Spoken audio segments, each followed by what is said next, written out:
Salam dostlar, xoş gördük. Xoş gördük. Bugün biz maraqlı bir mövzudan danışacağıq. Qonağımız isə həkim, psixiatr və psixoterapevt Leyla Abdullayevadır. Xoş Xoş gəlmisiniz. gəlmisiniz Leyla Xoş xanım. gördük, Sağ olun xoş gəldiyiniz gördük. üçün. Nə demək, buyurun. Bu gün biz çox maraqlı mövzudan danışırıq. Vaginizmdən danışacağıq və elə ilk sualı da verim. Stereotiplərlə dolu mövzudur yeri Aha. gəlmişkən. Elə ilk sualı verim, vaginizmə giriş verək. Nədir ümumiyyətlə vaginizm? Biz tibbdə olduğumuz üçün bunun içindəyik, amma mən bildiyim qədərilə toplumda son dönəmlərdə diqqət verilən, diqqət çəkilən, problem olaraq dilə gələn, Fərqindəlik yaranmış bəli, artıq bir. aha, bir mövzudur. Ümumiyyətlə vaginizm nədir? Qorxu və ağrı ilə birlikdə cinsəl birləşməyə məcbur buraxılma və ya qorxunun və ağrının birlikdə olduğu cinsəl birlikdəlik, belə deyim. Sual yarana bilər ki, yəni bu yalnızca qadına aid bir mövzumudur ya da nədir? Yəni bu üstünə basa-basa vurğulamaq istədiyim, bar-bar bağırmaq istədiyim, hər yerdə vurğulamaq istədiyim şeydir ki, bu yalnızca qadının problemi deyil, bu cütlüyün problemidir. Yəni toplum olaraq biz elə bilirik ki, vaginizm, hani cinsəl birlikdəlikdə ağrı varsa bu yalnızca qadına aiddir. Cinsəl birlikdəlik sırasında qorxu varsa bu qadına aiddir və hətta bunu çox təəssüflə qeyd etmək istəyirəm ki, hətta bəzi doktorlar, terapistlər yalnızca qadını cəlb edərək yalnızca qadın ilə məşğul olurlar. Hətta bunu yəni, vurğulayaraq da söyləyirlər. İşte 3 seansdan sonra qadının qorxularını yendik ya da işte 5 seansdan sonra qadını cinsəl birlikdəliyə razı saldıq. Yəni çox ayıb və çox yəni belə deyim də qəlb acıdan Qəbul bir olunmaz şeydir. Çox kesinlikle qəbul olunan bir şey deyil. Çünki bu cütlüyün problemidir. Ha bəli, olur məsələn bəzi qadınların partnyor olmur, tək başına masturbasyon sırasında məsələn ağrı ola bilir ya da masturbasyon sırasında əzələlərdə bir gərginlik hiss edir. Biz burada terapiya edirikmi? Xeyr, biz burada terapiya etmirik. Biz burada danışmanlıq və eğitim, yəni yalnızca məlumatlandırma və psixotəlim şəklində bir seansdan, maksimum 2 seansdan ibarət bir təlimin daha ön planda olduğu bir seans təşkil edirik. Amma məsələ əgər cütlüyün problemidirsə, yəni hadisədə artıq qarşı tərəf varsa, partnyor varsa, bu kesinliklə ikisinin birlikdə terapiya cəlb edilməsi gərəkən bir mövzudur. Yəni bu tamamilə psixolojidir. Fizioloji bir Səbəbləri proses nədir? deyil. Yəni nədir bunun? Bu bir fizioloji bir prosesdir. Bəli, altında hansı amillər yatır? Çox gözəl. Ümumiyyətlə niyə vaginizmdən xüsusilə psixiatristlər, psixoterapevtlər və klinik psixoloqlar məşğul olur və yaxud da bunun təhsilini almış, bunun eğitimini almış ginekoloqlar məşğul olur. Onu indi aydınlaşdırmaq istəyirəm. Çünki bu tamamilə və tamamilə psixoloji problemdir. Yəni altında yatan hər hansı orqanik bir səbəb yoxdur. Orqanik dediyim şey nədir? Yəni əllə tutula biləcək, gözlə görülə biləcək. Deyəlim ki, məsələn, ultrason sırasında bir maneə aşkarlanır. Bir maneə ya da biz görürük ki, məsələn, doğum müayinə sırasında hər hansı bir əzələlərdə gərginlik və ya gözlə görülən bir ciddi bir problem var, bağlanma var ya da bitişmə var. Bunlar ümumiyyətlə olmur. Qadın doğum müayinə masasına çıxır, hər şey normal. Bəzən hətta olur ki, cinsəl birlikdəlik sırasında gərginlik, kasılma olur. Biz məsləhət görürük ki, bir qadın doğum doktoru sizi müayinə etsin, bir ginekoloq müayinə etsin. Ginekoloji müayinədə heç bir problem yoxdur. Orada özünü çox rahat hiss edir. Əgər həqiqətən də rahat bir ortam yaradılmış bir ginekoloqdursa, qadın doğum doktorudursa, orada hər hansı bir problem yoxdur. Toxunma sırasında bir problem yoxdur. Amma ola bilər ki, bəli, orada da bir kasılma ortaya çıxsın. Orada da bir gərginlik ortaya çıxsın. Bu təbii ki, məsələnin yüngül, orta, ağır olmasından da qaynaqlanır. Yəni bəzən qadının ön yarğıları o qədər ciddi olur ki, o qədər qorxur ki, nəinki cinsəl birlikdəlik sırasında, həmçinin müayinə sırasında da gərginləşmiş ola bilir. Amma danışdıqca, söhbət etdikcə, diqqətini kənara yayındırdıqca, əgər ki o kasılma azalırsa, gərginlik azalırsa, demək ki bunun altında bir fizioloji deyil, psixoloji bir problem yatır. Ona görə də biz üzərinə basa-basa deyirik ki, hər hansı bir çərtmə ya da narkoz altında cinsel birliktelik, yəni bunlar var. Çox acayip, çox Narkoz e, altında cinsel birlikdə. məsələn diyelim ki, müayinəxanalərdə ya da qadın doğum masalarında Aha. doktor təklif edir ki, qadını uyutaq Aha. narkoz altında, siz cinsel birliktelik həyata keçsin. Bəs sonra Sonra isə psixolojidirsə bu eyni şey davam edir. rezillik, yəni psixoloji travmalar üst-üstdən çox ağırlaşmış vəziyyətdə. Çünki buradakı məsələ o yəni əzələ, yəni görünən əzələdirsə, bizim öndə olan problem əzələdir, amma altda yatan çox ağır, altda yatan problem beyindir, belə deyim. Simptomlar nələrdir? Yəni bəzi hallarda məlumatsızlıqdan insanlar yanlış düşünə bilirlər. Hətta bəzən qadınlar özlərinə bu diaqnozu qoya bilirlər. Məndə Bəs- vaginizm var. Bəli. Həkimdə olmusanmı? Yox. Bəs nə bilirsən? Fərqli səbəblər deyirlər. Yəni fərqli səbəblər bildirirlər və əsas simptomlar nələrdir? Yəni nələr olduqda qadın şübhələnməlidir və mütəxəssisə müraciət etməlidir. Yəni özü diaqnoz qoymasın, xahiş edirik. Bunu qəti şəkildə əleyhinə ki, kimsə diaqnoz özünə qoysun.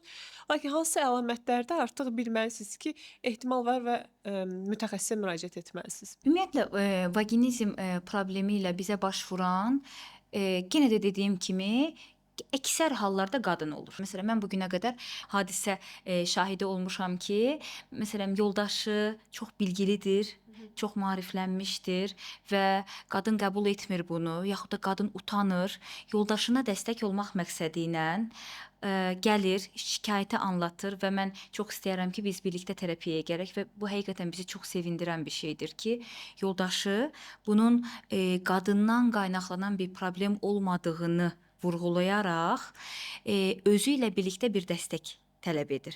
Amma bu hansı vakalarda olur? Yenə dediyim kimi çox nadir, yəni hələ bizim toplum üçün çox nadir vakalardır. Yəni bəlkə %2, %1 biz belə hani maariflənmiş cütlüklərə rast gələ bilərik ki, bu konuda bir-birlərini günahlandırmasınlar və birlikdə terapiyaya gəlsinlər. Çünki burada o qədər həssas bir mövzudur ki, həmişə qol bir-birinə atılır. Yəni günah səndədir, problem səndədir. Sən belə etdin, ortaya çıxdı, sən belə etdin, ortaya çıxdı.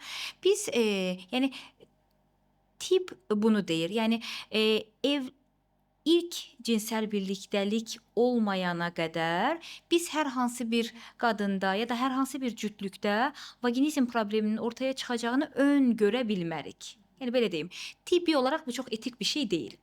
Amma bu bizim birazcık pratiğimizə, yəni çox yansıtmadan, çox bəlli etmədən biz özümüz üçün belə düşüncə formalaşa bilər. Məsələn, çox ciddi mühafizəkar ailədə böyüyən, özünə görə, daha doğrusu ona qoyulmuş, önünə sunulmuş çox ciddi, kısıtlayıcı, məhdudlaşdırıcı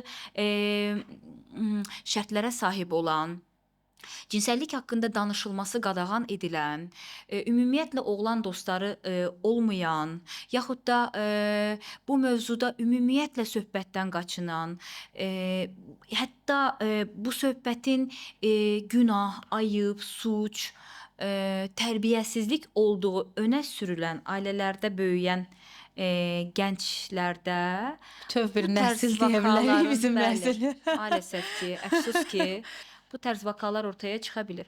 Amma bəzən olur, bəli, hani mühafizəkar ailə olur. Amma araşdıran, özü üzərində çalışan, bilgi toplayan,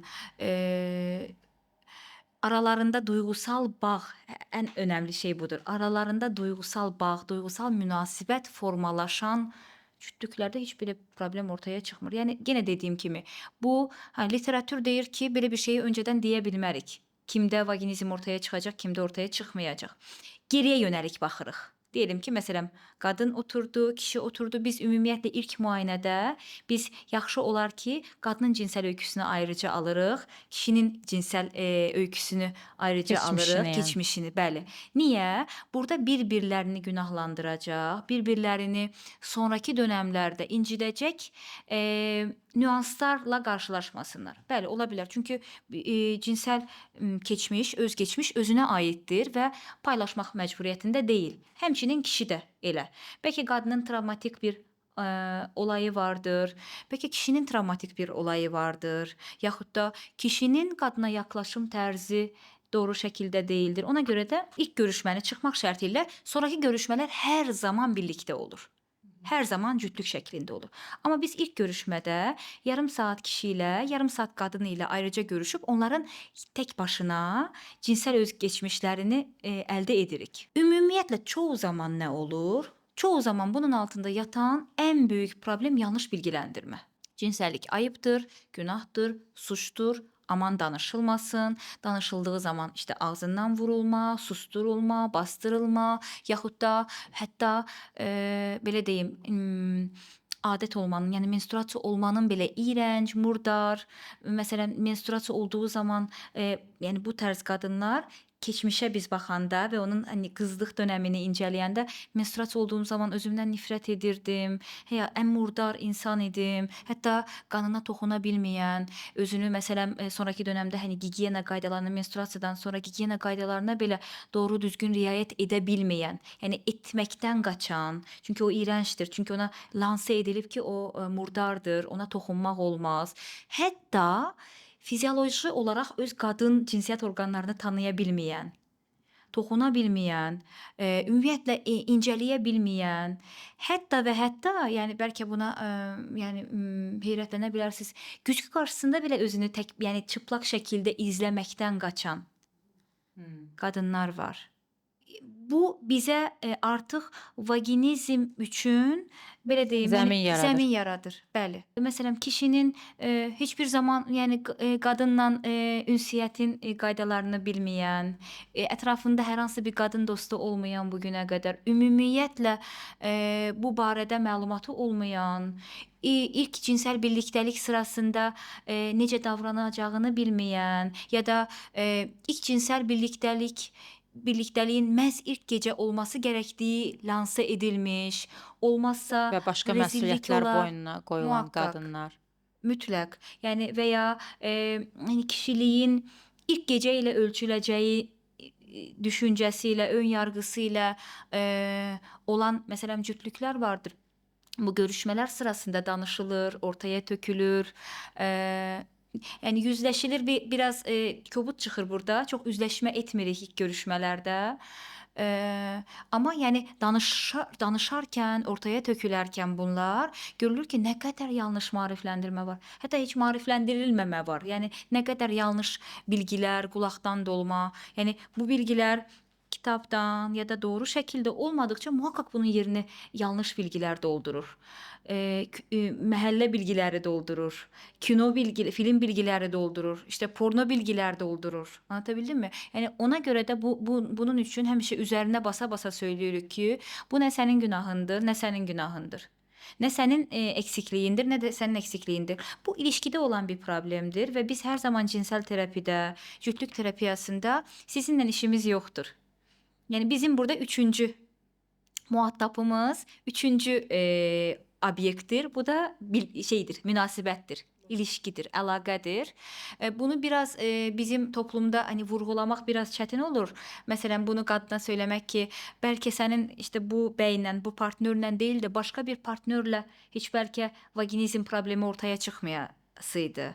Və yaxud da ki, kişinin sənin bəlkə bu xanımla deyil, başqa bir partnörün olsaydı bəlkə bu problem ortaya çıxmayasıydı. Anlatabildim mi? Yəni bu tamamilə və tamamilə hər dəfəsində vurğulanır ki, bu sənin və ya sənin problemin deyil. Bu birlikdəliyin, bəli, əlaqənin problemidir və biz burada əlaqəyi müalicə etmək üçün oturmuşuq. Bəs nə olarsa bilməlidirlər ki, hansı hallarda bu vaginizm ola bilər və müraciət eləməlidir? Hər zaman da bunu da vurğuluyuruq.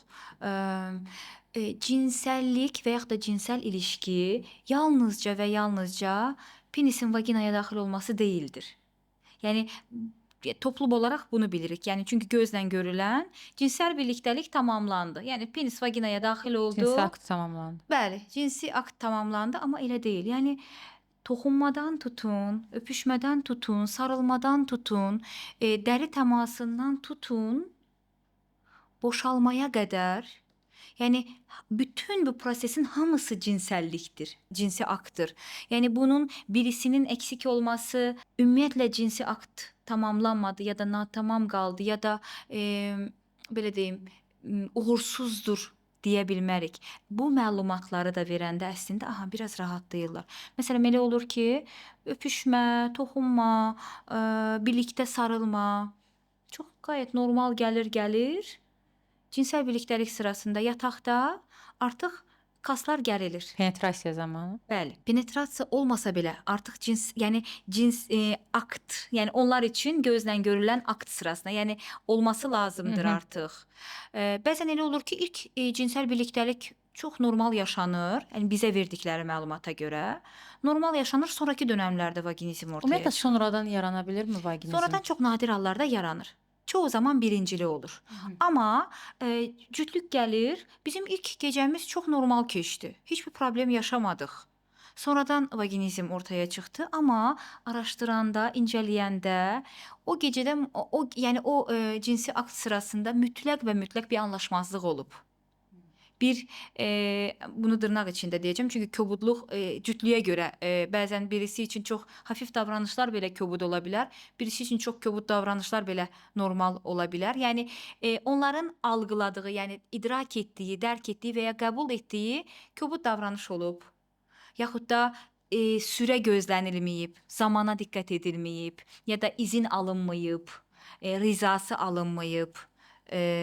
Bunlar ikincili vaginizm probleminin ortaya çıxmasına səbəb olur. Amma çoğu zaman bu çox nadir hallarda rast gəlinir. Çox zaman birincili vaginizm çox rast gəldiyimiz problemlərdəndir. Amma sonradan da yarana bilər. Sonradan da yarana bilər, bəli. Necə hallarda olur ki, yəni insan bir psixoloji travma alanda mı və yaxud da Dediyimiz kimi bu sürə, məsələn, cinsel akt, yəni bu penetrasiya dediyimiz vaginanın penis tərəfindən penetrasiyası dediyimiz akt da gəlmək ən azından bir yəni ortalama bir 20 dəqiqə ilə 30 dəqiqə arasında olması lazımdır. Yəni ortalama belədir.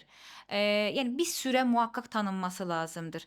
Bu sürə tanınmazsa, buna diqqət edilməzsə və yaxud da aralarında hər hansı bir duygusal birliktelik, cinsel münasibət haqqında hər hansı bir mövzu, hər hansı bir söhbət, yaxud da bu mövzuda belə deyim, uyum, yəni bir-birlərini başa düşmə ya da bir-birlərini təsdiq etmə, onaylama olmazsa, çoğu zaman vaginizm ortaya çıxır. toplum içində olan düşüncələr, fikirlər, məsələn, seksin tabu olduğu cəmiyyətlərdə vaginizmə rastlanma halı çoxalır. Yəni bunların bir əlaqəsi var. Və deyə bilərikmi ki, biz vaginizmin daha çox yaşandığı yerlərdən biriyik? Nə yazıq ki, biz bunu yəni sözlü olaraq deyə bilmirik. Niyə? Bizim əlimizdə statistika yoxdur. Yəni bizim əlimizdə statistik məlumatlar yoxdur və yaxud da poliklinikaya əgər belə bir şey üçün baş vurmurlarsa, müraciət etmirlərsə, o zaman Dövlət vaginizm qeydiyyatına düşmür. yoxdur deyə bilmərik. Çünki bu şeyə bənzər sanki 10 il, 20 il öncəyə qədər biz küçələrdə əlil görmürdük ya da əlil arabası çox az görürdük və bu elə düşüncə sanki ortaya çıxırdı ki, bizim ölkədə əlil yoxdur. Əslində bunlar təbii seçməyə məruz qalırlar. Ya evlərdə vəfat edirlər, ya Yollar, ümumiyyətlə topluma çıxmırlar. infrastruktur olmadığı. Bəli, ya da yəni onlar üçün rahat bir şərait yoxdur bayıra çıxmağa, amma bu o demək deyil ki, yoxdur. Bu da tam onun kimi, yəni doktora başvurmamaları o demək deyil ki, toplumumuzda vaginizm yoxdur. Ümumiyyətlə Asiya toplumunda, yəni Şərq Şərq toplumunda, bəli, vaginizm daha çox ortaya çıxır. Daha doğrusu daha Bu çox ayda baş oxumuşdum. nəinki Qərb toplumunda. Qərb toplumunda nədir? Qərb toplumunda orqazm ola bilmirəm. Orqazm bozukluğu. Amma bizim toplumda isə ümumiyyətlə hələ qadınlar orqazmın nə olduğunu bilmirlər. O ki qala vaginizm ilə bağlı. Yəni vaginizmi bir kərə qadına məxsus problem olaraq düşündükləri üçün bunu dilə gətirməkdən utanırlar. Nə deyirlər? Mən zəifəm, mən yetərsizəm, mən bacara bilmədim, mən yoldaşımı tatmin edə bilmədim, yəni rahatlada bilmədim. Mən ilə başlayan cümlələr.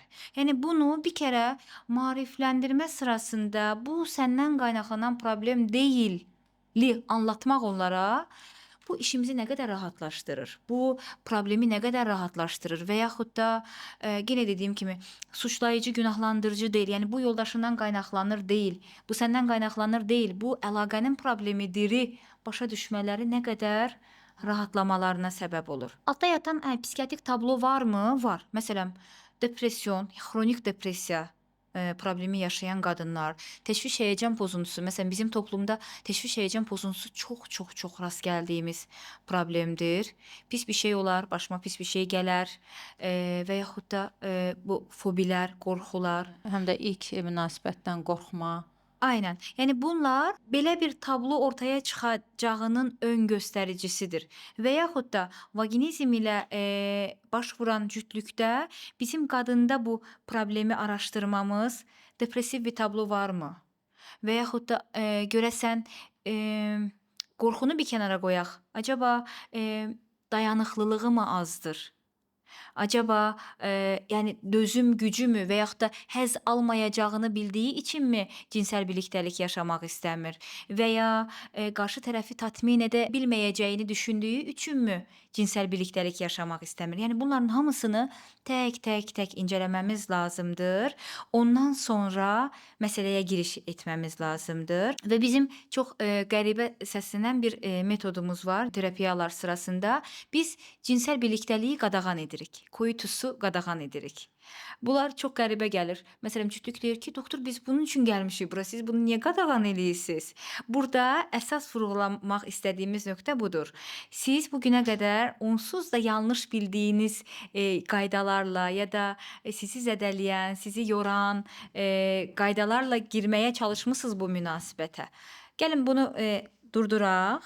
Bizim üçün şərt münasibətə girmək deyil. Bizim üçün şərt tamamlamış cinsel akt deyil.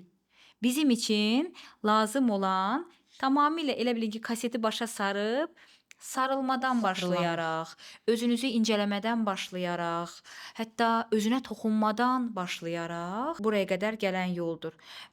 Görüşmələrdə addım-addım, mərhələ-mərhələ, mərtəbə-mərtəbə çıxaraq biz ən sonda gəlib cinsel birlikteliyə çıxırıq. Yenə də dediyim kimi qadının rizası ilə, yəni özü izin verərək, öncə özü öz üzərində buna bölgesel duyarsızlaşma deyirik. Yerli hissiyatsızlaşma. Məsələn, əlinə toxunduğu kimi cinsi orqanına da toxuna bilmə. Bəzi qadınlar var ki, məsələn, dediyim kimi iyrəndikləri üçün toxuna bilmirlər. Toxuna bilmədikləri üçün başqasının toxunmasına icazə vermirlər. Və yaxud da ki, orada çox ağır bir şey baş verəcək. Orada çox çətin bir proses baş verəcək. Qanlar su yerinə axacaq. Və axmalıdır da həm də. Axmalıdır, bəli. Çox Müəyyən bir ağırlı miqdarda olacaq. axmalıdır. Yəni bu öndən dolan o qulaq məhəllə bilgiləri, işte gəlin olmuş qadınların toplamış və yaxud da nə qədər ağrılı olarsa o qədər gözəldir cinsi akt. Ya da nə qədər qanlı olarsa o qədər sən qadınsan. Yəni bunlar qulaqdan dolma bilgilər əslində yanlış belə deyim, hani Fobiya fikirlərin yaradır. formalaşmasına gətirib çıxarır və yaxud da ki ya qız olmaramsa, yəni bu qızlıq pərdəsi o qədər yəni baş bəlasına çevrilib ki, qızlıq pərdəsi nədir yəni? Bu qızlıq pərdəsi o qədərmi önəmli bir şeydir? Mən hər zaman yəni bu danışanlara anlatanda yani bu saç rezini var ya qadınların istifadə etdiyi bu hani parçalık yani olmaya da bilər. Tam ona bənzədirəm. Bu lastik necə dilimizin altında bir pərdə var. Dilimizin çox arxaya getməsinə əngəl olan. O da uşaqlıq dönemində, qız uşaqlarında yəni infeksiyalardan qorunması üçün bir rudimentdir. Yəni bir qalıqdır. Nə qədər var, nə qədər yoxdur, nə qədər tamdır. Toplumun qadın, yəni qadın populyasiyasının %30'unda o tam şəkildədir. Yəni ilk cinsi akt sırasında parçalanır, kənarlara çəkilir və bir qanama ortaya çıxır. Yəni düşün, onun tam olması şey deməkdir. O zaman 20'li, 22'li, 25'li yaşlara qədər qadın necə aybaşı olub, menstruasiya olub? Yəni orada muhakkak bir axıntı olmalıdır ki, yəni tam şəkildə pərdə deyə bir şey yoxdur. Kapalıdır deyə bir şey Təsvir elə yoxdur. düşünülür amma çoxluq tərəfi. Dəlikli, xəlbir şəklində, nə bilim aypara şəklində, müxtəlif şəkillərdə bəzən də heç yoxdur. Və o yoxdurun olmaması dünyanın sonu deyil. Yəni dünyanın dağılması demək deyil. Yəni vakalar bilirəm ki, muhakkak yəni hamımız eyni toplumdan çıxmışıq. Xəstəxana qapılarında yatırlar ilk gecə. Ailəlikcə. Yəni hətta ailə tayfa. Həkim baxsın, Tayfa, desin ki, tayfa. bu bakirə O idi. bizə isbat etsin, sübut etsin. Və mənim çox hörmət etdiyim, çox yəni sayğı duyduğum və alqışladığım ginekoloq dostlarım var ki, çox sağ ol deyirəm dəfələrlə. Yəni bunu qəbul etmirlər. Bunu Əslində ümumiyyətlə qovurlar qapıdan. əslində yalnız məhkəmə qərarı ilə Hətta o kiminsə da bakirəliyini yoxlamaq bəli, olar. o da əgər yetkinlik yaşına çatmamışdırsa, qadın özü şikayət edirsə, bakirəliyinin pozulmasını isbat etmək üçün, yəni bir Yəni bir cinayət işi cinayət araşdırmasında varsa, falan, bəli, bəli. Sizin dediyiniz kimi o zaman yəni özünün rizası ilə belə bir şey ola bilər, yoxsa hani bir şeyi sübut etmək üçün, yəni çox Çox indi biz təəssüf ki, bunu danışırıq, çəkib çox TikTokda gülünc. paylaşan həkimlər də var və Nə yəni yazıq ki, hamımızın üzü asıldı. Qəm Yəni belə çökdü həkimlər üzümüzə. var Təbii bildiyiniz ki. TikTokda həkim bulmaq yerinə yəni fenomenliklə məşğuldular və hətta kimsə gəlir və ona deyir ki, hətta heç nə olmayıb. Toydan əvvəl anası aparır rahat olmağı üçün, qızı yoxladır və həkimdir TikTok çəkir və paylaşır ki, heç narahat olma, əladır, tərtəmizsən qız uşaqsan, tərtəmizsən. Bu sözləri də deyir. Ay, Seksə də, cinsi aktda da yaşamaq deyirlər. yaşadı və yaxud da ki, Bəli. bunu vurğulamağı unutdum. Vaginizm nə zaman yada düşür? Məsələn, bunun bir problem olduğu, 6 ay tamamlandı və bizim uşağımız olmur. Qadın hamilə qalmadı. Yəni bu artıq belə deyim də ürəmə özündən Reproduktiv. sonra reproduktiv sağlamlıq təhlükə altında olduğu ağla gəldiyi zaman altda yatan vaginizm problemi ortaya çıxır. Yəni məsələn, çoğu zaman bizə birbaşa başvurmurlar. Yəni bunun psixiatrik bir sorun olduğunu hələ bir kənara qoyaq. Yəni bunun ümumiyyətlə sorun olduğunu düşünmürlər. Qadın doğum doktoruna başvururlar, ginekoloqa. Əgər bizim dediyimiz kimi hörmət etdiyimiz, sayğı duyduğumuz və toplum qaydalarına əməl etməyən, yəni həqiqətən də kitab oxuyan, hani Adət dünya ənənə deyil, elmi Bəli, bəli, elmi izləyən. təsdiqləyən, elmi dəyərləndirən, əgər o doktor bunun bir problem olduğunu, yəni hələ sən bir uşaq doğmağı bir kənara qoy. Sən normal doğru düzgün cinsel akt yaşaya bilirsənmi? Sən normal doğru düzgün bir cinsel birliktelik həyata keçirmi? Yəni onu sorguladığı zaman inanın bu ortaya çıxır. Yəni o qədər vahiməli bir durumdayıq. Çoğu zaman da bunu bizə ginekoloq yönləndirir ki, belə bir problem var. Qorxurlar, yaşaya bilmirlər. Məsələn, deyəlim ki, cütlük gəldi, qadın gəlir, yenə də boynu bükük və biz buna dəfələrlə üzərinə basa-basa deyirik ki, mütləq yoldaşın da bu görüşmədə olmalıdır. Mən səni yalnız başına yargılaya bilmərəm. Ümumiyyətlə yalnız başına bu şeylə səninlə bu barədə danışa bilmərəm. Deyirlər, niyə? Axı orqan mənim orqanımdır. Kasılma, gərginləşmə mənim orqanımda baş verir. İnanın ki, bu yanlışı nə qədər çox etsək, yəni o görüşmədə biz nə qədər çox qadınla danışsaq, biz qadını mətnaltı olaraq qadını günahlandırmış oluruq. Ona görə də mən görüşməyi orada durdururam. Bu bir vaginizm problemidir. Bundan sonrayı artıq mən yalnız başına görüşməyəcəm. Məlumat almaq üçün belə olsa, yoldaşını çağır görüşməyə. Yoldaşım yoxdur məsələn. O zaman yoldaşına de ki, doktorum dedi ki, bir kontrol görüşmə təşkil edək. Bu problem yalnızca sənin problemin deyil. Görüşmə sırasında mütləq yoldaşın da burada olmalıdır. Təəssüf hissi ilə deyirəm ki, çox zaman qaçılır görüşmədən. Psixoloji problemdə bir şey olmaz, həll edərik. Əsas odur ki, belə deyim, organik bir səbəb yoxdur. Yəni onlara görə yolda bir problem varmı? Yox. Uşaq olmasında bir problem varmı? Yox. Yəni inanın ki, yəni yenə də çox acı şəkildə deyəcəm bunu.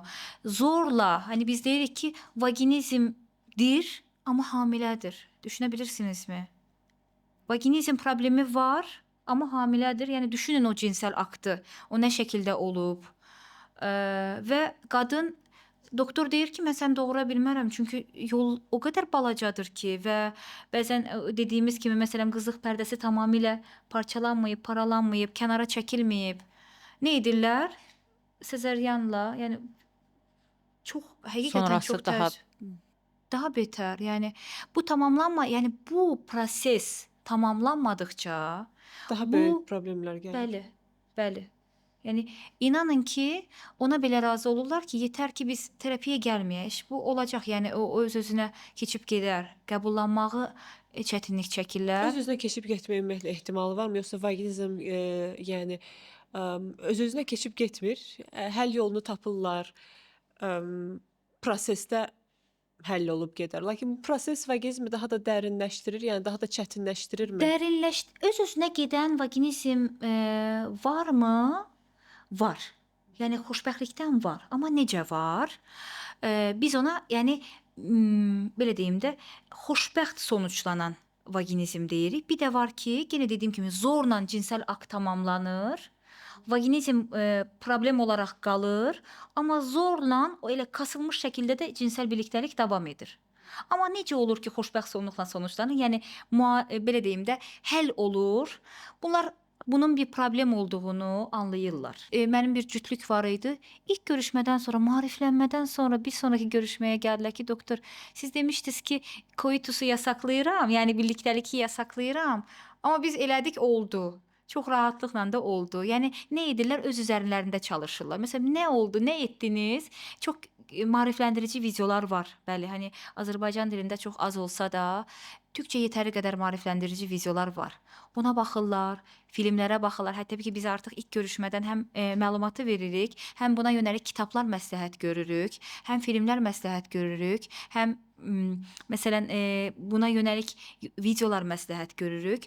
Birlikdə izləyərək, birlikdə o yolları keçərək, birlikdə belə deyim, addım aşırlar bu yolu. Amma bu çox nadir, yəni bax bu belə deyim də, bir-birlərinin bəxtinə düşmüş çox gözəl insanlar olarsa, bir-birlərini başa düşərlərsə, bir-birlərinə izin verərlərsə buna addım aşmağa, o zaman sözün əsl mənasında özləri tamamlaya bilirlər. Amma bu çox nadir vakalardır. Yəni çoğu zaman olmur. Uzun çəkən müalicə dövrü olurmu? Olur. Uzun çəkən Nə müalicə qədərdir, dövrü də yəni olur. uzun deyəndə nə nəzərdə tuturuq? Belə deyim, biz ortalama bunu da öncə sizin sualınızdan öncə bu yadıma düşmüşkən bunu deyim. 3 seansda vaqinizm müalicəsi, işte 5 seansda vaqinizm müalicəsi bu çox rezillikdir. Yəni xəstəni dinləmədən, cütlüyü dinləmədən bunu öncədən söyləmək çox yəni biabırçı Yeni bir üsul şeydir. vasitələri var yəqin. Nələrsə dedilər. Hətta sizə bir şey yenə deyim mi? Yəni düzdür, burada deyil. Mən Ankarada belə bir şeyin şahidi olmuşdum. Yəni xəstə cütlük o şəkildə gəlmişdir. Müayinəxana otağıdır. Yanında da bir dənə otağı var. Deyir ki, mən gözləyirəm burada. Gedin edin və mən burada yəni gözləyirəm sizi. Gedin edin, gəlin. Edə bilmirlər axı. Edə bilmirlər ya da zorluyurlar ya da düşünürlər ki, aha orada şey var. Doktor bizi gözləyir. Falan qədər də pul ödəmişik. Mütləq olmalıdır. Yəni o şəkildə bir mexaniki şəkildə. Yəni burada vurğulamaq istədiyim şey budur. Bizim dərdimiz mexaniki tamamlanma deyil. Məsələn, biz yəni biraz belə deyim, qulaqdan dolma məlumatlarla ya da sürətləndirilmiş eğitim alan insanlar hani bunun addımlarını bilirlər ya artıq. İşte bundan sonra bu gələcək, bundan sonra bu gələcək, bundan sonra mexaniki şəkildə bunu deyirlər. Aha, gəldiniz bugün, bunu bitirdinizmi? Diyelim ki bu tapşırığı. Bir sonraki tapşırıq budur. Necə oldu, necə etdiniz? Məsələn, bir cütlüyümüz də vardı. Əslində notunu açdım, baxdım. Vaqinizm müalicəsi ilə gəlib müalicə tamamlanıb. Müalicə tamamlanmayıb, sadəcə pul ödənib. Orada tapşırıqları etdinizmi? Etdimmi, etmədimmi? Bir sonraki tapşırığınız budur. Və tapşırığı alır gedir şey kimi, dərsinə hazır olmayan tələbə kimi gedir, gəlir. Aha, biz tamamladıq bu tapşırığı. Hansı mərhələdə bu tapşırıq tamamlanmadı? Məsələn, barmaq egzərsizlərindəmi, barmaq məşğələlərindəmi tamamlanmadı? Özünü incələrkənmi tamamlanmadı? Harda tıkanma ortaya çıxdı? Biz o tıkanmanı çözmədən, problemin həlli yolunu tapmadan bir sonraki mərhələyə keçə bilmərik. Yəni bunu mən hər zaman şeyə bənzədirəm. Deyirəm ki, diyelim ki, sən bir addımdan sonra 3 addım daha atmaq istəyirsən ya da burada bir tıkanma varsa bir sonraki addımını atanda təpə-taklaq düşəcəksən arxası üstə yerə. Çünki o mərhələni, o mərtəbəni möhkəmləndirmədin. O mərhələ sənin üçün rahatlanmadı ki, bir sonraki mərhələyə keçəsən. Yəni burada biz ortalama 6-12 seansı özümüz üçün baz alırıq. Həftədə bir seans. Həftədə bir seans. 12 həftə. 12 həftə. Çox erkən bitdiyi də olur. Yəni müalicəyə çox rahatlıqla uyum göstərən, çox keyiflə gələn, bizim məşğələlərimizə riayət edən, amma 18-24 seansa qədər uzanan olur. Amma o necə olur? Yəni bu çox yenə dediyim kimi təəssüf hissi ilə bunu söyləyəcəm. Bir tərəfin ya çox ağır psixiatrik sorunu olur, ya çox ağır özünün aşmaq istəmədiyi, biz buna artıq ikincili qazanc deyirik. Yəni burada ya bir problem var ki, vaginizm onun için qorunma mexanizmasıdır. Ya ümumiyyətlə istənməmiş bir evlilik olub, partnörünü bəyənmir, sevmir. Yəni ümumiyyətlə partnörünü sevmirsə, bəyənmirsə, o zaman bu cütlüyün müalicəyə tabe edilməsi etik açıdan doğru deyil. Yəni biz öncə onu dəyərləndirməmiz lazımdır. Nə qədər də ilk görüşmədə mən dediyim kimi ayrı-ayrı alırıq və cinsəl öykünü alırıq. Nə qədər də ilk görüşmədə söyləməsələr belə, sonrakı görüşmələrdə əgər bu bir tərəfdə məşğələlərə riayət etməmə, qaçınma ya da heç ümumiyyətlə həvəssiz qoşulma varsa, biz bir 2-3 görüşmədən sonra bir daha dəyərləndiririk. Nədir? Yəni əngəl nədir? Görüşmələrə daxil olmaqdakı əngəl nədir? Ümumiyyətlə ilişkiyi davam etdirmək istəyirsənmi? Ümumiyyətlə bunun olmağını istəyirsənmi? Və yaxud da ki bu cinsəl aktın tamamlanması sənin üçün nədir? Nə əhəmiyyət kəsb edir? Yəni sənin üçün övlad dünyaya gətirməkmidir, yoxsa keyifli bir həyat sürdürməkmidir? Yəni keyifli bir yaşamaq mıdır, cinsəllik mi yaşamaqdır sənin üçün? Onları incələmədən, yəni mütləq bizim üçün ilk görüşmə, hətta ilk 2-3 görüşmə çox vacibdir. Bu görüşmələr səthi olarsa, sonraki görüşmələr uzuyur. Altda yatan hər hansı bir səbəbin, yenə dediyim kimi, əgər ki psixiatrik problem varsa, məsələn depressiv şikayət varsa, müalicəyə tabe olmaqda, bizim tapşırıqlara riayət etməkdə əziyyət çəkirsə, o zaman bir dərman müalicəsi başlayırıq. Ya özümüz, yəni terapist deyəlim ki, əgər mənəmsə, onu mütləq bir başqa bir psixiatristə yönləndirirəm. Yanlı düşünməmək adına.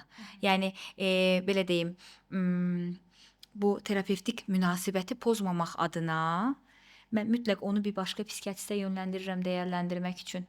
Yəni məsələn depressiv epizod mən düşündüm. Dərman müalicəsini sən başla.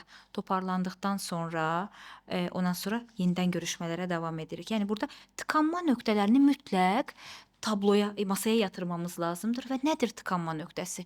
Nə üçün ilərləmir? Yəni burada əngəl nədir bunun ilərləməsində? Bəzi hallarda bəlkə də heç həqiqətən siz dediyiniz kimi cütlükdən biri istəmir münasibətin ilərləməsini.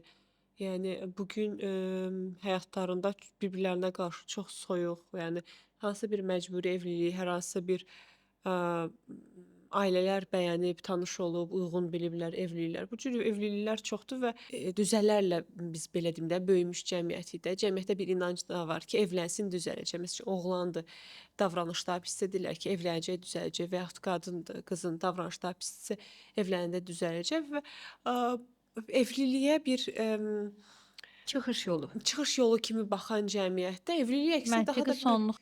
hə, yəni daha böyük problemlər gətirir və o problemlərin içinə düşəndə cütlüklər bəzən istəmirlər həll eləmək. Mənim bir vaginizm yaşamış bir tanışım var idi. O məsəl üçün ayrıldı. Seçim olaraq ayrılmağı istədi. Yəni həll eləməyə yox, ayrıldı. Daha sonra yenidən ailə qurdu. Yenidən ailə quranda heç bir problemi yox idi artıq. Yəni o özü başa düşmüşdü ki, problem deyil əslində. Problem həmin insandır. Həmin insan ailəli qalmaq istəmir. Yəni Ehtiyat düşünün ki, biz görüşməyə artıq alanda biz düşünürük ki, bunların əslində belə deyim, öz istəkləri ilə gəliblər buraya.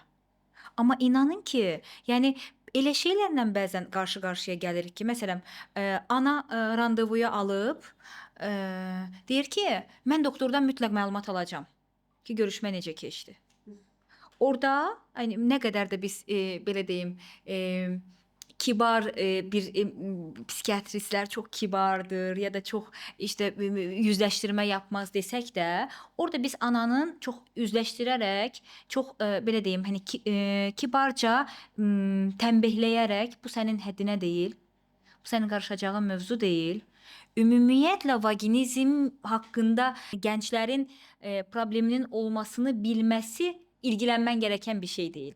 Ha təbii ki bu onsuz da necə Təbii ki, olur? sağlam cəmiyyətlərdə, yəni, Sağlam ailələrdə. nümunələrdə çoxdur, yəni, cinsi münasibətini tamamilə full şəkildə anasına danışan oğlanlar Azərbaycan nümunəsində vardır yetəri qədər. Yəni, Qadınlar da bunu bir vardır. dəfə eşitməmişəm, 2 dəfə eşitməmişəm bunu. O qədər eşitmişəm Yəni ki, mən nə qədər də feminist olsam, yəni əslində feminizm, qadın və mənə hər zaman deyirlər ki, sən amma kişilərin də tərəfində. Amma yəni həqiqətən kişilərimiz də yazıqdılar. Nə anlamda deyirəm yazıqdılar? Çünki qadınlar da çox paylaşırlar.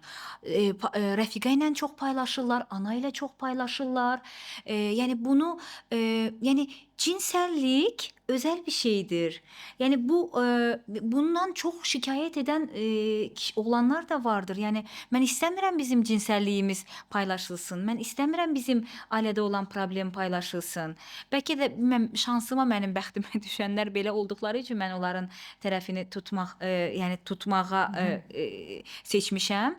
Amma həqiqətən belə qadınlar da vardır. Yəni bu Ki individualdır, кейsdən asılı. İstəmirəm. Təbii ki, mütləq şəkildə elədir. Mən istəmirəm ki, və yaxud da ki, bəlkə məsələn qaynana gəlini qılıqlayır ki, varmı bir şey və yaxud da varmı bir problem?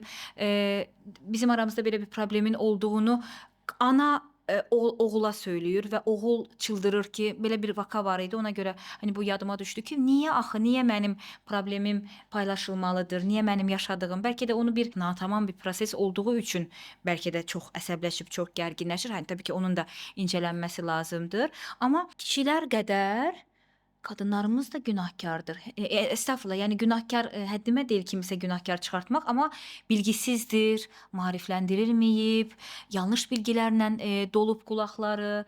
Yəni bu da çox önəmli bir şeydir. Yenə müalicəyə qayıtsaq əgər, müalicə 2 etaplıdır başa düşdüyüm qədərilə. Həm psixoloji seansı var, həm də belə Davranış. Aha. fiziki tapşırıqlarınız var, düzdürmü? Əgər bu problemi yaşayan insan, xanımlar cütlüklər Aha. bizi dinləyirlərsə, aydın olsun deyə soruşuram. Təbii, ayrı-ayrılıqda dinlədikdən sonra, görüşmə başladıktan sonra bizim üçün birinci növbədə cinsiyyətin anatomiyasını, fiziologiyasını bəsit dildə qarşı tərəfə çatdırmaqdır.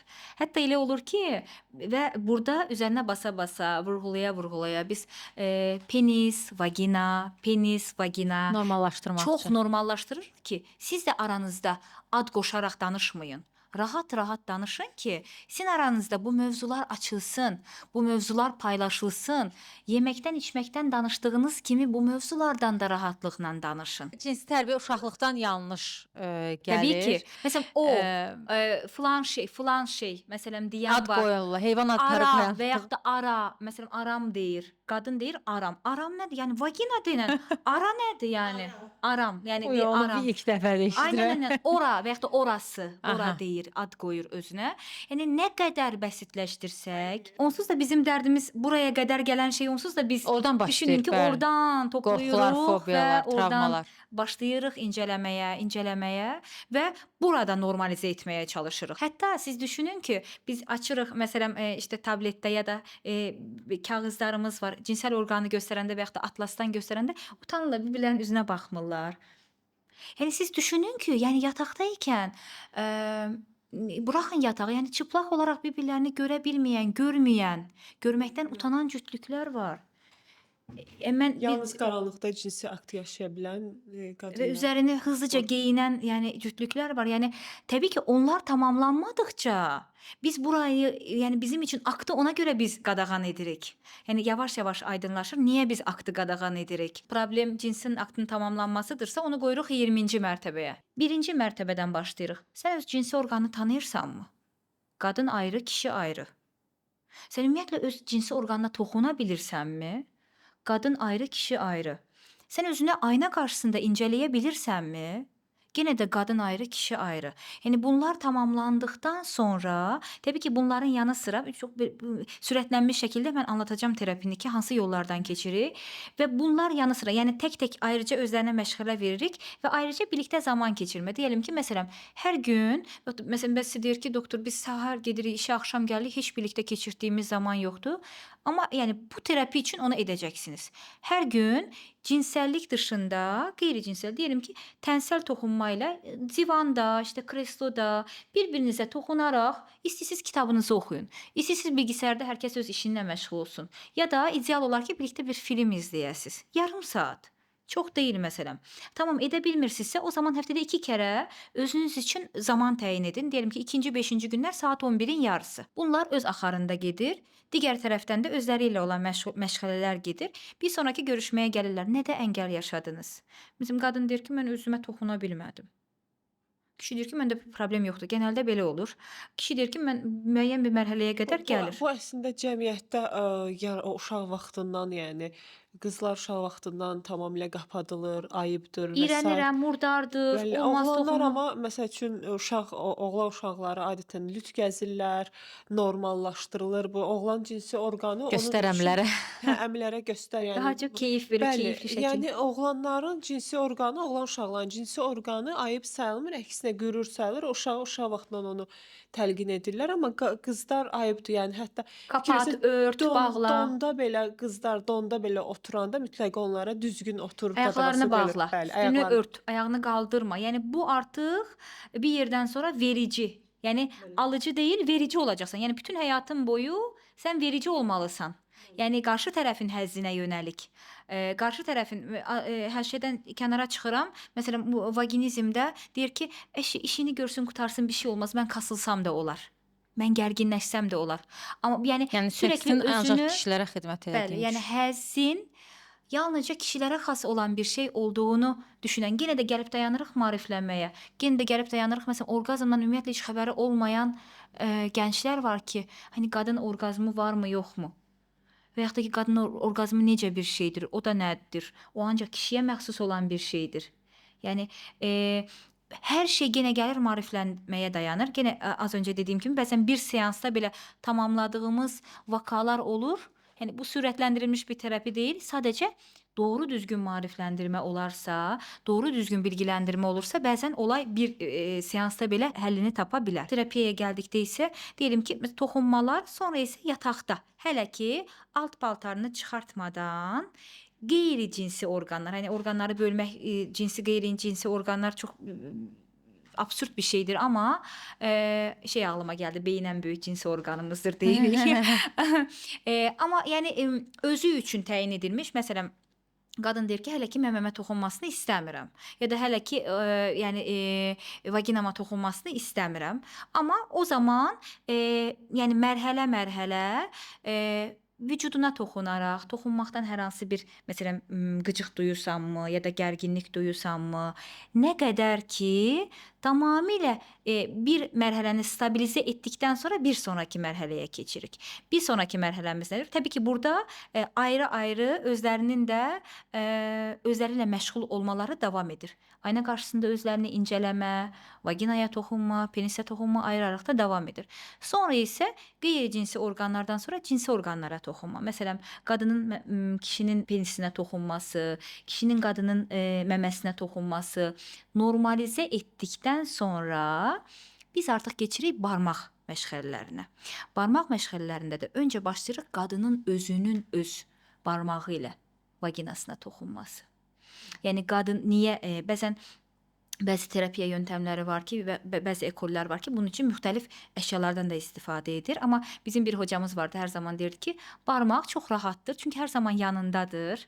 Gigiyenik cəhətdən təmizdir. Yəni sən istədiyin zaman onu təmizləyə bilirsən və özünküdür. Yəni yad bir cisim deyil, özünküdür. Ona görə barmaq ilə başlayırıq. Məsələn, qadının öz vaginasına toxunmasında bir buğum, yəni barmağın bir buğumu daxil oldu mu? Daxil olduysa ondan sonra hərəkət etdirə bilirmi? Ondan sonra 2 buğum.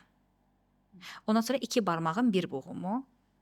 2 barmağın 2 buğumu. Əgər özü rahatdırsa ondan sonra partnörə icazə verir toxunmasına.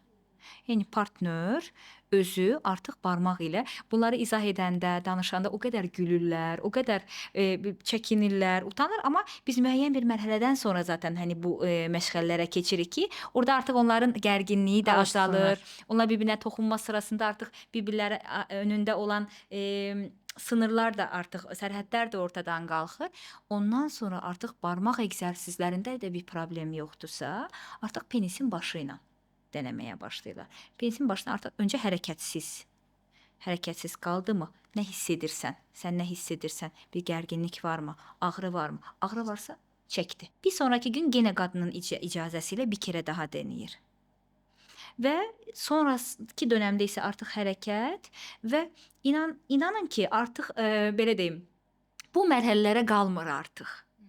Artıq özləri hazır halda gəlirlər ki, doktor siz icazə verməmisiniz, amma biz birlikdəlik yaşandı deyə şey də olur. Yəni belə xoşbəxt sonluqla bitir. Amma nə zaman ki sədlər ortaya çıxır, ya qadın çox gərgin olur gerçəkdən də. Qadının bu tabuları qırılmaz olur. Məsələn, işte olarsa anam nə deyər? Və yaxud da ki, bacım deyər ki, sən Niyə? Bacın niyə ordadır? ana roluna keçmiş abla, məsələn, böyük bacılar var ki, ayıbdır, günahdır. Sənə danışırsan, kişi sənə məsələn çıplaq şəkildə mi baxacaq? Məsələn, terapiyə də ön yarğı ilə baxırlar ya da qəbul etmirlər. Məsələn, bir görüşməmiz var idi, bir cütlüyümüz vardı. 6-7 seans bir yerdə takıldıq, qaldıq. Davam etmir, barmaq. Məyərsəm gəlir görüşməyə, barmağı saldığını deyir, amma barmağı normal, doğru, düzgün daxil edə bilmir. Niyə daxil edə bilmir? Ümumiyyətlə heç orqanını tanımayıb. Anlatabildim mi? Yəni bunu 6-7 seansdan sonra söyləyir. Amma biz də hər dəfə üzərinə basa-basa deyirik ki, bir mərhələni tamamlamadan bir sonraki mərhələyə keçmək bizim işimizi gecikdirir. Ondansa harda ilişdiyinizi, harda takıldığınızı, harda belə deyim də ayağınızın büdrədiyini gəlin burada danışaq. Ona görə bura gəlirik. Yəni tapşırıq vermək o qədər rahat bir şeydir ki, bunu kitabda da yazılır tapşırıq vermək. Yəni hər hansı bir vaginizm əl kitabı var, vaginizm terapiyası əl kitabı en qədər var. Hamısını açıb içindən oxumaq olar ki, tapşırıqlar nədir? Yüzlərlə videolar var YouTube'da. Nələrdən, hansı mərhələlərdən keçir. Amma niyə tıkandın? Harda tıkandın? Acaba bir cinsel tacizi mi var uşaq vaxtı? Acaba yəni barmağını oraya salmaq onun için başqa bir məna mı kəsb edir? Yəni harda ilişdiysən onu ortaya qoyaq. Onu danışaq ki, bir sonraki mərhələyə rahatlıqla keçək. Çox sağ olun belə ətraflı Buyurun. izah üçün. Vaqinizm problemi yaşandı və həll oldu. Həll olduqdan sonra yenidən sonradan nə vaxtsa qayıtma ehtimalı nə qədərdir ümumiyyətlə? Praktik olaraq yoxdur. Aha. Olmur. Yəni tibbdə də bu. Bəlkə elə vakalar ola bilər, yəni nadir də olsa, amma mən yəni nə literatürdə belə bir şeylə qarşı-qarşıya gəlmişik, nə də ümumiyyətlə yəni praktikada da belə bir şeylə qarşı-qarşıya gəlməmişik. Əgər həqiqətən də tamamlanmış şəkildə, müvəffəqiyyətlə tamamlanmış bir vaginizm müalicəsidirsə, əksər hallarda təkrarlanmır. Vaqinizm probleminin həllində və həmçində hətta problemin yaranmamasında cütlüklər arasındakı kommunikasiyanın rolu nə qədərdir? Yəni çox təəssüf ki, cəmiyyətimizdə yaxşı qız, yaxşı oğlan anlayışları var və kateqoriyalar var. Əylənməli qız, evlənməli qız. Məsəl üçün bu kateqoriyalar təkcə təəssüf ki, oğlanların qızlara qoyduğu kateqoriya deyil, qızların özlərinə Qadınların. qoyduğu kateqoriya da var və eyni şəkildə oğlanın qıza qarşı davranışlarından qızlar da oğlanlara yanlış təpkilər verə bilirlər ki, düşünürlər ki, mən evlənməli qızam. Mənimlə sən yalnız belə davrana bilərsən və bunlar təbii ki, ona gətirib çıxardır ki, ümumiyyətlə həmin gənc cütlük arasında kommunikasiya olmur, ünsiyyət olmur. Onlar heç bir-birlərini tanımırlar, bir-birlərinə toxunmurlar heç. Ümumiyyətlə yəni toxunmaq anlayışı Azərbaycan Əslində bu cəmiyyətində- mərhələli olmalıdır da, hə, o Hə, belə yəni necə bizim ki bir cəmiyyətdə toxunmaq, bacarıqan lok oldu oyunlarda. Yəni bu zamanla olmalıdır da. Bir müddət insanlar görüşürlər, əl-ələ tuturlar. Hətta ilk gün görüşdən əl-ələ də tutmaq olmur da. Yəni bu da zaman alır. Daha sonra daha yaxın olursan, daha yaxın.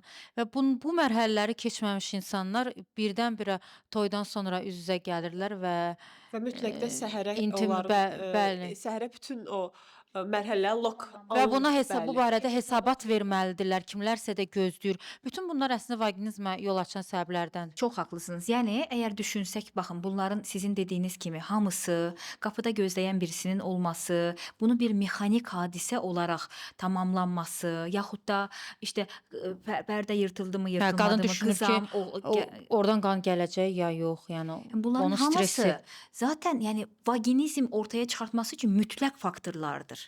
Bəli, bu faktorları özü üçün bəsitləşdirən var, önəmsəyib baş tacı edən var. Zaten ona görə başda dedik ki, mühafizəkar ailələrin ya da bu kuralların daha çox danışıldığı, mütləq riayət edilməsi gərəkən bir şey olduğu, cinsəlliyin ümumiyyətlə yasaqlandığı ailələrin övladlarında maalesef bu şəkildə problemlər ortaya çıxır. Amma çıxmaya da bilər. də, bu Təbii ki, individual. çıxmaya da bilər. Yəni qadının nə qədər maariflənməyə açıq, nə qədər bunlara önəm verir ya da nə qədər önəmsəyir. Məsələn, ana çox kapalı, çox mühafizəkar, çox məlumatsız olsa belə, nə qədər cinsəlliyi aşağılasa belə, bu dəqiqə informasiyaya çox açıq bir cəmiyyətdə yaşayırıq. Amma təbii ki, bu da hər kəsin şansı deyil. Yəni doğru doğru məlumatları, doğru qaynaqları bulmaq o qədər açıqdır. Bu mövzu birazcık da hani keyifli və gizli mövzu olduğu üçün buna meyil də çoxdur gənclərdə və yeniyetmələrdə və nə qədər doğru məlumat gəlmədikcə bunun yerini yanlış məlumatlar tutur, qorxulması gərəkən məlumatlar tutur və dolayısıyla da bu tərz tablolar ortaya çıxır. Netləşmiş bir tarix, netləşmiş bir evlənmə, adət-ənənələr və davamında da onları gözləyən bir xəbər vermə borcluluğu, imtahan, bəli, siz dediyiniz kimi. Yəni hətta mən düşünürəm ki, necə heyrət edərəm ki, bunlarda necə olur ki, vaginizm ortaya çıxmır? Yəni vaginizm üçün tam belə Münbit torpaqlar.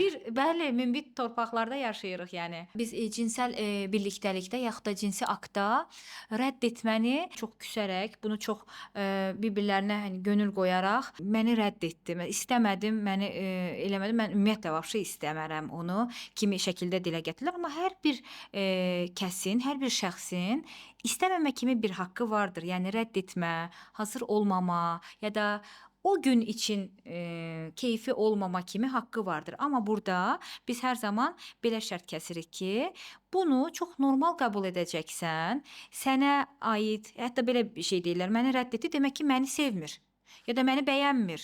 Ya da mən çox yetərsizəm, dəyərsizəm deyə məndən cinsəl birlikdəlik yaşamaq istəmir. Amma çoğu zaman, əksər hallarda, yəni bunun ilə əlaqəsi yoxdur. Amma bu zaman belə bir şərt qoyuruq ki, bir kərə deyəlim ki, qadın rədd etdisə, ikinci kərə təklif qadından gələcək. Və yaxud da ki, bir kərə kişi təklif etdisə, ertəsi gün təklif kişidən gələcək. Yəni bu 3 dəfə, 4 dəfə qadın, hər dəfə kişi istəyib qadın rədd edirsə, təbii ki, sonraki dönəmdə hani üzgünlüklər də ortaya çıxacaq, incikliklər də ortaya çıxacaq. Ona görə də əgər ki, gerçəkdən də sən yorğun olduğunu ya da hazır olmadığını ya da hər hansı bir problemin olduğundan qaynaqlanaraq rədd etmisənsə, o zaman bir zəhmət bir sonraki dəfə hazır ol və təklifi sən ver. Bunu həm də ifadə eləmək lazımdır Mütləq. rədd edəndə. Qarşılıqlı şəkildə, ifadə şəklində, yəni rədd etmə, kesinliklə səni sevmədiyim ya da səni bəyənmədiyim, səndən etkilənmədiyim, təsirlənmədiyim anlamına gəlməz. Hal-hazırda sənə bağlı olmayan səbəblərdən, işte idmana getmişəm, yorğunam, işim çoxdur, yorğunam, iş yerində gərginlik var idi, keyfim yoxdur, yorğunam və yaxud da ki, heç bir səbəb olmasa belə, bugün cinsəl birlikdəlik yaşamaq istəmirəm şəklində də ifadə edilə bilər. Bir də bir sonraki vurğulamaq istədiyim şey fantaziyalardır, cinsi fantaziyalardır. Yenə də bizim cəmiyyət üçün çox Tabudur. yeni, yəni hətta dilə gətirilməsi belə siz dediyiniz kimi tabu olan mövzulardır. Toplum olaraq ancaq düşünürük ki, kişilər fantaziya qura bilər və onu hətta dilə gətirmək belə dilə gətirməni belə hələ mən ön plana çıxarmıram. Kişilər fantaziya qura bilər, amma kişilərin yanı sıra qadınlar da fantaziya qurub bunu qarşı tərəfə, partnörünə ifadə edə bilərlər. Hər fantaziya gerçəkləşməlidirmi? Deyil. Məsələn, qadın düşünə bilər ki, mənim yoldaşım bundan xoşlanmaz, ya xoşuna gəlməz ya da məni deyər ki, belə şeymi Ayıplayar. olar, ayıplayar. Ona görə dilə gətirmir. Amma yəni hər fantaziya gerçəkləşəcək deyə bir şey yoxdur. Fantaziya dilə gətirilə bilər. Qarşı tərəfdən rədd edilə bilər ya da uyğun olmadığını ya da qəbul etmədiyi ola bilər. Amma bu o demək deyil ki, bu qadının aşağılanması ya da qadının uyğun olmayan bir şey dilə gətirməsi deməkdir. Yəni bunu niyə vurğulamaq istədim? Əslində bunu çünki bunu terapilər sırasında da çox-çox rast gəlirik buna. İşte biraz Məsələn, əxlaqla bağlıdırlar danışırlar, bunu. deyir ki, Əxlaq normaları. sən mənə deyəydin də, orada nə var idi ki? Məsələn, o da deyir ki, qadın da deyir ki, mən düşünürdüm ki, mən desəm sən mənə deyəcəksən ki, sən bunu hardan bilirsən?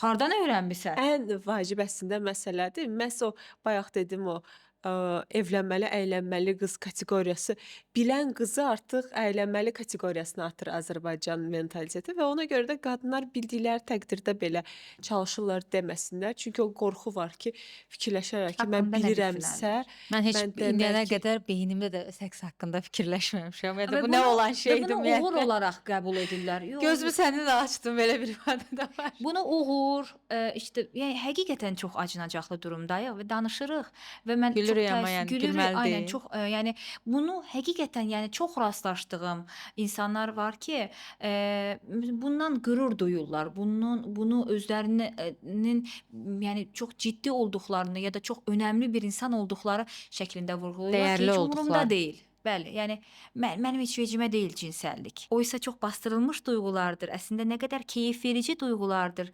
Əslində nə qədər zövq alınacaq, nə qədər həyatı rəngləndirəcək duyğulardır ki, qarşı tərəfdən əslində yaşanıla bilən, amma yaşanılmayan. ciddiyyət. Çox maraqlı əslində məqamdır ki, insanlar ciddiyyət Və önəm, yəni önəmli bir şeydir. Gerçəkdən cinsəllik çox önəmli bir şeydir. Yəni bu yalnızca oyun için, keyif için, zevk için tamam. Yəni üzdə görünən tərəfləri bunlardır.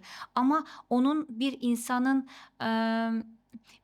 bir varlıq olması için, bir insanın tamlanması için, tamlaşması için nə qədər önəmli bir şeydir. Ümumiyyətlə vagizm problemi insanda başqa hansı psixoloji problemlərə səbəb olur? Yəni tamam, bu özü bir nəticədir, amma həm də başqa Təbii bir ki. problemlərə səbəb Təbii olur. ki, məsələn, Düzdürmü? ailə terapisinə gəlir cütlük.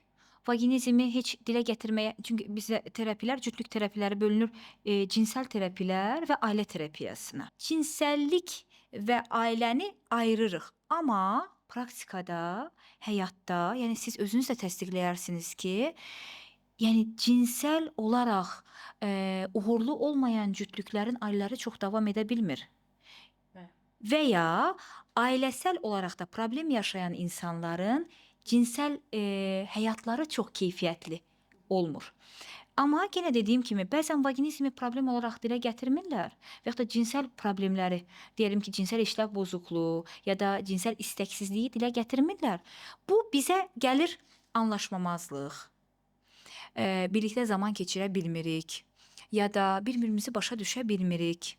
Ya da öfkə kontrol bozukluqları, yəni öfkəsini kontrol edə bilmir, yaxud da mənlə zaman keçirmək istəmir şəklində bir üzə çıxır. Araşdıranda məyərsəm doğru düzgün bir cinsəl münasibət yoxdur arasında. Yaxud da vaginizm problemi vardır. Məsələn, altda yatan vaginizm problemi var, ondan qaynaqlanır. Deyəlim ki, məsələn, normal şəkildə əslində bir-birlərini anlayırmışlar evlənənə qədər. Sadəcə yəni cütlüyün münasibətlərinə bağlı olmayan problemlərdən qaynaqlanan bir vaginizm tablosu ortaya çıxıb. Qadının qorxusu ola bilər, kişinin yanlış bilgiləri ola bilər, anlaşma problemi ola bilər, yəni bir-birlərlə paylaşma problemi ola bilər. Vaginizm ortaya çıxa bilər. Daha doğrusu vaginizm ortaya çıxıb sonrasında ailə problemlərinə çevrilə bilər. Və yaxud da ki, vaginizm nə ola bilər? Tək-tək, məsələn, kişidə sərtləşmə probleminə səbəb ola bilər. O qədər qadın tərəfindən rədd edilir. Yalnız başına masturbasiya sırasında da sərtləşmə artıq ortaya çıxa bilmir. Yaxud da ki, qadın o qədər cəhd edə bilmirlər, birlikdə ola bilmirlər. Qadında məsələn təşviş həyəcan pozuntusu ya da depressiv şikayətlər ortaya çıxa bilir. özünü sevməmə, yetərli hiss etməmə ya da dəyərsiz olduğunu, hər hansı bir işə yaramaz olduğu ortaya çıxa bilər. Məsələn, bəzən olur ki, depression şikayəti ilə başvurur, altda vaginizm çıxır. Əslində problemlər bir kompleks şəkildə bir-birinə Kesinlikle. bağlıdır. Yəni burada gene dediyim kimi tabloyu müalicə edirik. Yəni bizim üçün o qadının bir dərman müalicəsi də verib o qadının keyfini artıra bilərik süni şəkildə. Amma altda yatan səbəb ortadan qalxmadıqca, problem çözülmədikcə, yəni bu şeyə bənzəyir. Hani bir yara var, üzərinə bir yara bandı yapışdırdıq və gözdən görülmür hal-hazırda, amma içdən sızlayır. Çox təşəkkür edirik xanım, gəldiyiniz üçün, danışdığınız üçün. Əla keyifli söhbət oldu. Siz sağ olun, dəvət etdiyiniz üçün. Toplum üçün nə qədər də düşünürəm ki, cəsarətli addımlar atırıq. Düşünürəm ki, bəlkə mənim anam məni dinləyərkən deyəcək ki, qızım nələr danışır. Elə bizimkilər də. Bir kere LGBT ilə bağlı danışırdıq televizorda. Dedim ki, inşallah dinləməz məni. Dedim. Amma dinləyib məyərsəm, dedim ki, ana necə oldu? Dedi ki, hiçbir şey başa düşmədim ki, onsuz da. Yaxşı ki. Yəni amma bizim yəni istədiyimiz nədir? Yəni bizim nəyə görə bu canla, başla hər zaman sonsuza qədər keyfiyyətli yaşam. Yəni bizim üçün keyfiyyətli fərdlər varsa, keyfiyyətli cütlüklər olacaq. Keyfiyyətli cütlük varsa, keyfiyyətli övladlar olacaq. Və cəmiyyət olacaq. Keyfiyyətli övlad varsa da keyfiyyətli cəmiyyət olacaq. Yəni hər şey keyifli yaşama bağlıdır. Ha cinsəllik olmasa olarmı? Olmasa olmaz. Gerçəkdən. Mesajı da olmasa olmaz. verdik. Bəli, yəni bu həm də çox belə net şəkildə deyilməlidir ki, çünki cinsəllik normal insan durumu kimi görünmür. İnsandan ayrılır və hər zaman cinsəllik əxlaqla tərəzinin ayrı tərəflərinə qoyulur, amma mütləq eyni tərəfə qoyulmalı bir durumdur.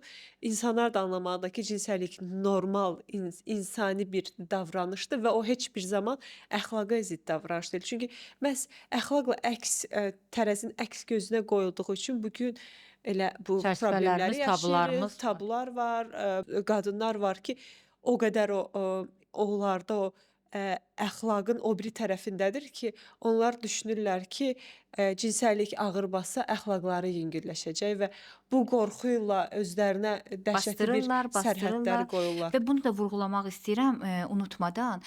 Cinsəllik yalnızca, yəni reproduktiv sistem deyil.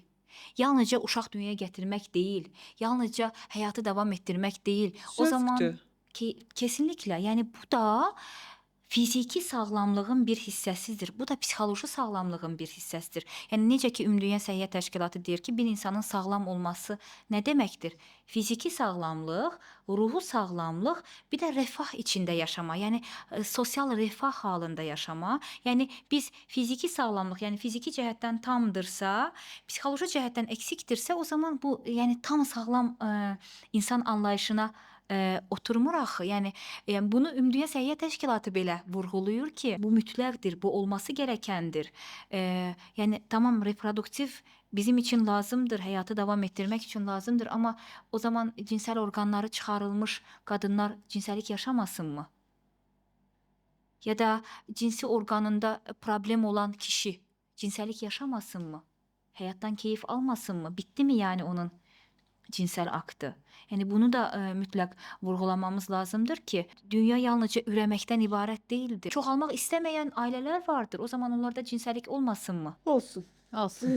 Olsun. Kesinlikle. Çox təşəkkür edirik. Buyurun, buyurun. Təşəkkür Çok ederim. sağ olun. Siz sağ olun. Sağ olun. Hələlik görüşərik. Sizin Sizin kameranız kameranız məndə ora.